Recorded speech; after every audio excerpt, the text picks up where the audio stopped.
to give you a recap on my first powerlifting meet of the season and lay the groundwork for how awful this day started. My son walks into the bathroom with me, comes in, picks up what I believe is a perfume bottle. So he drops the perfume bottle in our tile bathroom. It breaks. Somehow, some way, I was unlucky enough on meet day to get a shard stuck right into the side of my foot. So it's gushing blood for probably a solid 15 minutes. This happens about 10 o'clock that Sunday morning.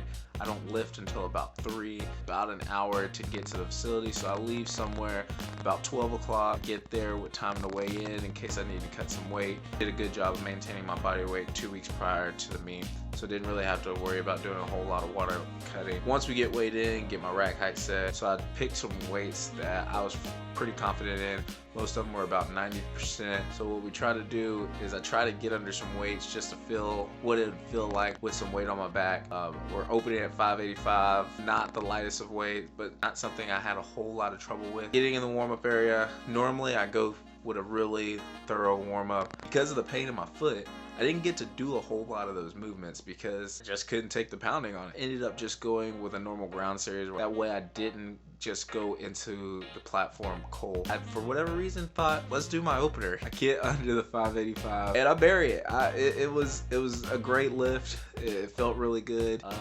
There was a little bit of pain, not too much pain in my foot. I gave a wink to my wife. I told him I wanted my second lift to be 617. Get back to the platform, that 617 did not feel absolutely great, but at the same time, I somehow, some way get it up, grinded it out. It looks a lot faster than what it actually was. I didn't actually plan for it to be a grinder as much as it was, but it is what it is. We got it up, got it racked. However, here comes the pain. Pain in my foot starts to set in, and now it's throbbing. For whatever reason, I thought, let's go 639. 639 was a weight that I had done before, but again, I had done that prior to having the foot injury. For whatever reason, I thought that was okay. I did it anyways. Not even a chance.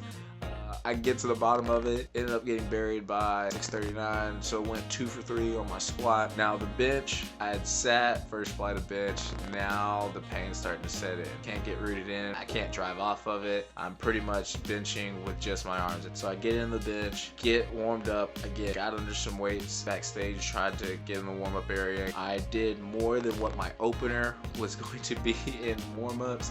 I did 405 in my warm-up, and I was only opening with 402. I did not have the greatest plan, and with it being the first meet of the year, I just had to get the jitters out.